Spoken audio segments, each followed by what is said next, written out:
आज जो सोमवार है वो जगन्नाथ का माना जाता है। जगन्नाथ मतलब वही देवता सब एक ही हैं। संसार के स्वामी भगवान कन्हैया जी क्या है, इसमें को जगन्नाथ भी कहा गया है। आज श्री कृष्ण और सुदामा की मित्रता का वर्णन है इसमें जो है, इसमें व्रत रहने के लिए ये नए अन्न का महत्व होता है। जो नया अनाज होता है, जैसे ये है जो नए अनाज की गुजिया बनी है और नए अनाज के ये पापड़ बनाए गए हैं, नए अनाज के पुआ हैं और पूड़ी हैं, और ये जो वो लाइए हलवा और धनिया, और ये नए अनाज के मतलब गेहूँ भून के गुड़धनिया हम लोग कहते हैं, और ये नए अनाज का हलवा। इतना आइटम तैयार करना पड़ता है।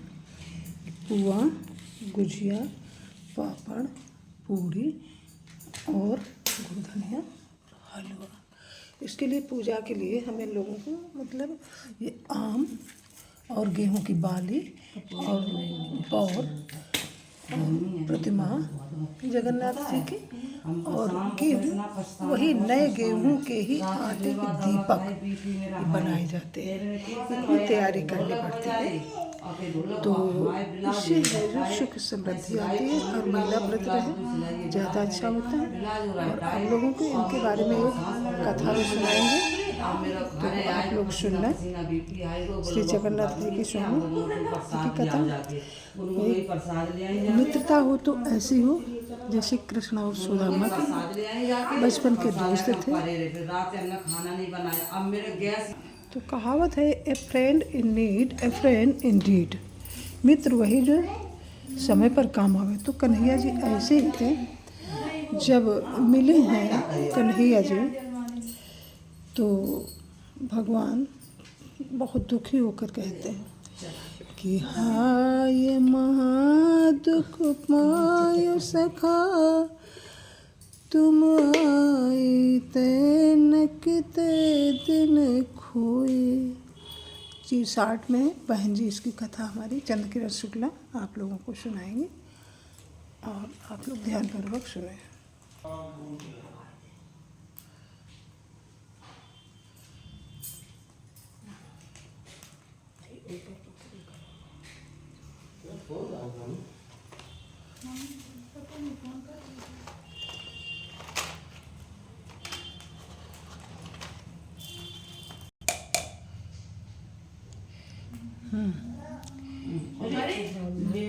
उनकी बहुत बड़ी एक ब्राह्मण थे तो उनकी बहुत बड़ी गरीबी थी उनके यहाँ। एक ब्राह्मण थे, वो बहुत गरीब थे। उनके यहाँ खाने के लिए कुछ भी नहीं था। उनकी धर्म पत्नी हमेशा दूसरे के यहाँ काम करती थी और जो भी उससे मिलता था वही अपने बच्चों का खिलाती थी, उसी का लालन पालन करती थी। एक बार वो पति पत्नी दोनों आपस में बात कर रहे एक बार पति पत्नी आपस में बात कर रहे थे कि हम और भगवान कृष्ण एक ही साथ रहते थे और एक ही गुरु माता के पास पढ़ते थे और वही भोजन करते थे। तो उन्होंने सारा वृत्तांत बताया कि हमारे जो है गुरु संदीपन थे, उन्होंने हमको इतना शिक्षा दिया सब कुछ। एक बार गुरु माता ने हमसे कहा कि जाओ जंगल से लकड़ियाँ बीन कर ले आओ। वो जंगल से लकड़ी, गुरु माता ने उनको चना दिए थे खाने को, तो उनके ऊपर दरिद्र था, इसलिए ब्राह्मण देवता सुदामा ने सारे चने छुप छुप के खा डाले। जब भगवान को भूख लगी तो उन्होंने कहा कि भैया हमको चना खिला दो, मैं बहुत भूखा हूँ। तो वो बोले कि अभी आ रहा हूँ। बार बार कहने पर वो नहीं आए। तो उन्होंने कहा ये कटकट की आवाज़ कैसे हो रही है? तो बोले, तो सुदामा ने कहा कि नहीं, ये अपना कटर कटर चना खा रहे थे और भगवान से बहाना बनाकर बताया कि बादल गरज रहा है, उसी की आवाज़ आ रही है। इसी प्रकार सारे चने खा लिए और खाने के बाद जब भगवान बहुत भूखे हुए तो उन्होंने कहा कि जाओ तुम सदा के लिए दरिद्र हो जाओ। वो श्रापित हो गए। ब्राह्मण बेचारे लौट कर आए तो उन्होंने अपनी सारी विपत्ति अपनी ब्राह्मणी को सुनाई। तो ब्राह्मणी ने हट करके उनसे कहा कि आप जरूर जाइए, जगन्नाथ भगवान सबकी मनोकामना पूर्ण करते हैं, आपकी भी मनोकामना पूर्ण करेंगे। तो कहने लगे मेरे पास कुछ भी नहीं है, उनको भेंट में मैं क्या ले जाऊंगा। उन्होंने अपनी साड़ी को फाड़कर उसमें जो दूसरे के घर से कन कूट कर लाई थी वो बांध दिए और बांध करके उनको दे दिए। वो चलते चलते बहुत थक गए तो एक पेड़ के नीचे विश्राम करने लगे। विश्राम करने लगे तो उन्होंने सो नहीं पाए, चरवाहे थे ग्वाल बाल, उन्होंने उनको बहुत सताया, बहुत परेशान किया। तब उन्होंने कहा, खूब हंसे कि ये बुढ़ा जाएगा, देखो जगन्नाथ, जगन्नाथ यहाँ है, चलते चलते पूरा घिस जाएगा तब भी नहीं मिलेंगे जगन्नाथ।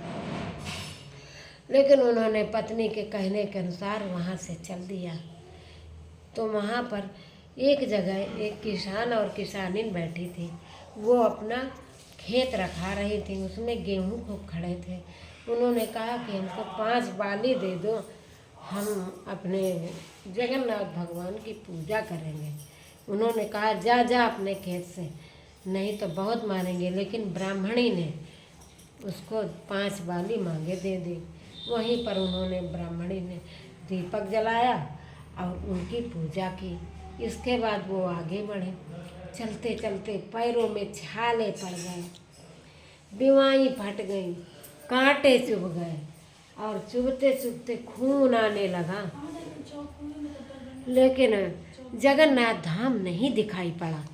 तब उन्होंने क्या किया कि आंखें बंद की और आंखें बंद करके क्या देखते हैं कि एक औरत खूब ऊंची सी कुर्सी पर बैठी हुई, उसकी सास वगैरह सब नीचे बैठी और वो आराम से बैठे। तो कह रहे बुढ़े कहाँ जा रहे हो? तो कह रहे मैं जगन्नाथपुरी जा रहा हूँ। बोले कि एक संदेशा मेरा लेते जाओ। हम क्या है? कहने लगी वो बुढ़ी कि देखो महिला कि मैं सारे दिन काम करती हूँ लेकिन ये मछिया मुझसे छूटती नहीं, चिपकी ही रहती है, तो मेरा संदेशा भगवान से कह देना। कहने लगे ठीक। आगे चले तो एक ताल और तलैया मिली। उन्होंने कहा कि मेरा भी संदेशा कह देना। बोले क्या संदेशा कहें? कह देना कि मैं इतनी लंबी बढ़ती हूँ, खूब जल भर जाता लेकिन एक नहीं होती हूँ।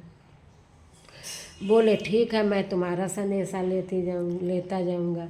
फिर तीसरी जगह पहुँचे तो एक हाथी एक रस्सी में बंधा झूम रहा था। बोला कि बाबा कहाँ जा रहे हो? बोले कि हम जगन्नाथ धाम जा रहे हैं, इसलिए कि हम बहुत परेशान हैं, कल मेरा भी संदेशा ले जाओ।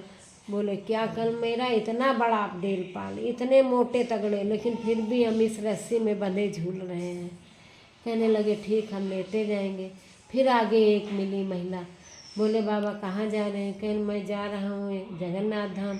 बोली मेरा संदेशा ले जाओ। कहेंगे बोलो कल मैं जब भी कोई काम करती हूँ मेरे बाल मुंह में गूंजे रहते हैं, हमेशा मुंह में बाल लगे रहते हैं।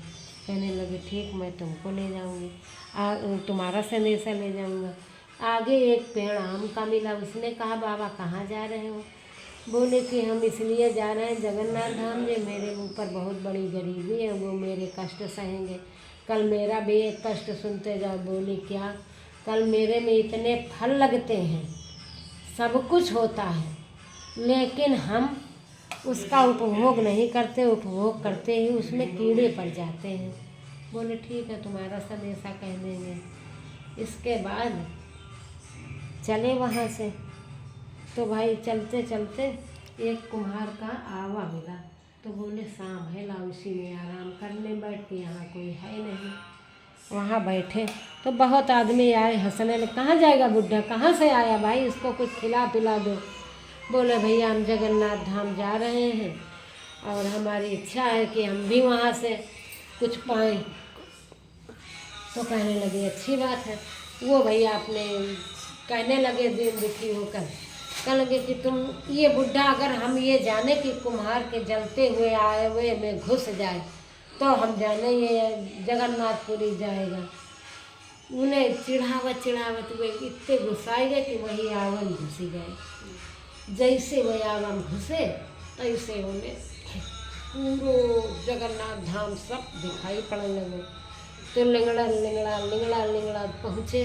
द्वारपाल से कहीं कि भैया ये न हमारे बचपन के सखा मित्र एक रहा था, तुम खबर कर दे जाए हुए आए जाए हमें लिवाए जाए, हमें का पता कहाँ बैठे, अब हम उनकी सेवा करेंगे, हम उनके शरण जाना चाहते। अच्छा कहने लगे ठीक है, अच्छा जाओ तुम। हम बहुत लोगन के कहने पर द्वारपाल गए भाई उन पर कहा।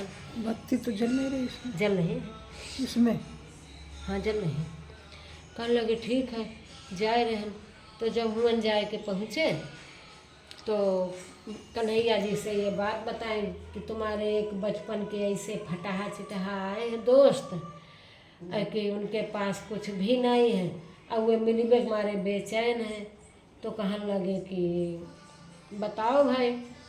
तो बताएं उन्होंने किसी से पगाना झगा तन में प्रभु जाने को आए बसे के ग्राम। पूछत दीन दयाल धोती फटी सी लटी दुपटी और उपाय नहीं की नहीं।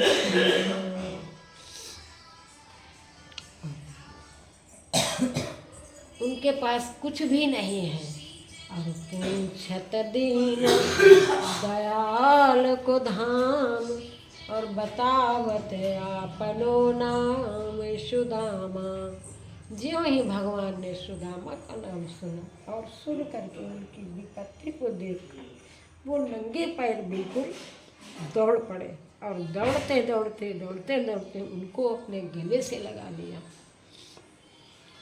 और इतने वो गाफिल थे कि वो भगवान को देख भी नहीं सके आँखों से। और दोनों मित्र आपस में इतना रोए भेंट करके और कहने लगे हे प्रभु भगवान तुम्हारी ये दशा कैसे हुई हे मेरे मित्र। ऐसे बिहार बिवाइन से पद कंटक जाल लगे पुन जोए। हाय माँ दुख पाए सखा तुम आए तय न किते दिन खोए। देख सुदामक दीन दशा करुणा करके करुणा निधि रोए। पानी पर हाथ को हाथ छुओ नहीं नयन से जल से पग धोए। उनको वहाँ बैठाला विधिवत नहवाया धुलवाया पूजा की और अपनी जगह छोड़कर सुदामा को सिंहासन पर बैठाल के अपनी 16,108 रानियों से कहने लगे कि इनकी कहीं पर कोई चूक ना हो, विधिवत इनकी पूजा करो और इनका खाना बनाओ। सभी रानियाँ उनका करने लगी। धीरे धीरे 6 दिन व्यतीत हुए। उन्होंने कहा कि मैं तो यहाँ प्रेम से खा पी रहा हूँ, पता नहीं हमारी रानी सुशीला की क्या दशा हुई होगी। इतना कहते ही उनके आंसू आ गए। तो उन्होंने सब कुछ भूल गए और यही कहने लगे कि प्रभु हम अपने घर जाएंगे। हमारी पत्नी सुशीला दुख से व्यतीत कर रही होगी, अपने बच्चों को कैसे पेट भर रही होगी और अब हम अपने घर जाएंगे। तो उन्होंने कहा कि प्रभु तुमको हमारी भाभी ने कुछ दिया था भेंट में? तो बोले हमको कुछ नहीं दिया, हम लेते थे लेकिन हमारे घर में कुछ था ही नहीं। लेकिन अंतर्यामी भगवान सब कुछ जानते थे। उन्होंने कहा कि है आपके पास। उन्होंने उनके हाथ उठाए और जैसे हाथ उठाए वैसे पोटली नीचे गिरी आके और बड़े प्रेम भाव से वो पोटली खाने लगे। मुट्ठी मुंह में ले जाते और प्रेम से खा रहे थे। पहली मुट्ठी में उन्होंने पहला लोक दे दिया और दूसरी मुट्ठी में दूसरा लोक दे दिया तीसरी मुट्ठी ज्यों ही मुंह में डालनी चाहिए, रुक्मिणी ने दोनों हाथों से उनके हाथ पकड़ लिए कि स्वामी आप कहाँ रहेंगे। और इधर उनकी सुदामापुरी इतनी सुंदर बन गई कि जिसकी वर्णन नहीं किया बनता। और इसके बाद उन्होंने भगवान की पूरी तैयारी की। तैयारी कुछ भी नहीं की, वहाँ सब कुछ कर दिया और उनको सभी लोग भेजने आए। जब भेजने चले तो उन्होंने ये कहा कि भाई हमको बहुत लोगों ने संदेशा दिया था, तो ये आप बता दो तो हम उनको बता देंगे। तो उन्होंने सब बताया कि एक हाथी मिला था, वो बाढ़ में झूम रहा था, बालों में से ऐसी रस्सी में, एक ताल तलैया मिली, एक आम का पेड़ मिला और एक गाय बछड़ा रंभाती हुई मिली, यानी सभी को बताया। तो उन्होंने कहा कि ये मेरे पट ले जाओ और बेत ले जाओ और चैत के उजेले पाक के सोमवार में पूजा करें सोमवार के दिन। और पूजा करने के बाद ये 5-5 बेत सबको छुआ देना, उनके सारे कष्ट दूर हो जाएंगे। इसके बाद वो वहाँ से चले तो वहाँ सोमवार का दिन था। बेचारे बहुत परेशान थे, गरीबी की वजह से बड़ी बिटिया के यहाँ गए कि वहाँ सब सामान मिल जाएगा और विधिवत पूजा कर लेंगे। लेकिन बिटिया के यहाँ यज्ञ हवन चल रहा था, तो बच्चों ने बताया माँ नाना आ गए हैं। तो कहा वहाँ जाइए, बहुत दूर जहाँ गाय भैंसी बंधी वहाँ बैठाल दो, यहाँ मेहमानों में बेइज्जती हो जाएगी। बच्चे गए वहाँ बैठाल दिया और बैठाल के उनको गुड़ दे दिया, उन्होंने पानी पी लिया और चले गए वहाँ से। कहा बिटिया ने हमको पूछा तक नहीं, हम जा रहे हैं अपनी छोटी बिटिया के यहाँ रुकेंगे। वहाँ से चलते चलते छोटी बिटिया के यहाँ गई। वो गरीब थी, उसने अपने बच्चे को गिरवी रख के और जगन्नाथ परमेश्वर का पूरा सामान लाई और विधिवत सब बनाकर उनका खूब पूजन किया, जिससे उनके घर में चारों तरफ धन धान्य। 1 साल जब हुआ, जब उनका घर संपत्ति और धन धान्य से परिपूर्ण हो गया जगन्नाथ की कृपा से, फिर वो अपने घर गए तो वहाँ देखते हैं कि इतनी विशाल सुदामापुरी बनी है कि वो ढूंढते ढूंढते परेशान। इधर द्वारपालों ने जाके बताया कि सुदामा जी आ गए हैं। तो सुशीला इतनी खुश कि कुछ कहने की नहीं, उसने तुरंत वही फूटो तवा और टूटी कठौती को एक तरफ रख के और उनको अपनी फटी हुई धोती का इशारा करके कहा कि यही तुम्हारी निशानी है, भगवान ने तुम्हें सब कुछ दिया। लेकिन उन्होंने क्या किया था, वो जो है जब भगवान चले आए फटे कपड़े भगवान के पास से पहने, तो उन्होंने कहा था कि जैसे हरि हमका दियो वैसे पायो आप। तो भगवान को 2 लोग दिए थे, वो उनके वापस हो गए। लेकिन इनकी सुदामापुरी जगमगा रही थी। तो उन्होंने कहा कि ये सब हमें उनकी कृपा से मिला है, आप किसी बात के खेद न करें।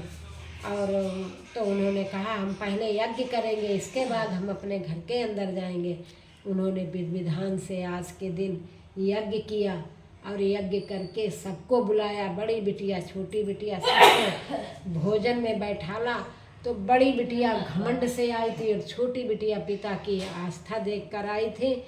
तो जो भी वो खाना खाए उसमें कीड़े खूब पड़े, उसके खाने में जो दिया जाए उसमें उसके कीड़े ही निकले, मक्खी निकले, कहीं कीड़े निकले। तो उसने जो है तुरंत कहा कि ये क्या हमको हो गया। तो बताया कि देखो हमने निहोते में अपना लड़का गिरोधर धर के पापा को सब सामान दिया था और आपने होते हुए भी कुछ नहीं दिया, इसलिए आपसे जगन्नाथ जी नाराज हो गए। अब 1 साल का सोमवार व्रत करना और जब उजेले पाक के चैत्र के सोमवार आए तो दोनों सोमवार में एक कच्चा करना एक पक्का करना और करके उनकी पूजा करना, ईश्वर तुमको सब कुछ देंगे। ऐसा ही उसने किया, उसका भी धन धान से घर पूरा संपूर्ण हो गया। जय जगन्नाथ बाबा महाराज की जय। कहानी कैसी लगी please like comment share and subscribe my channel. Thank you.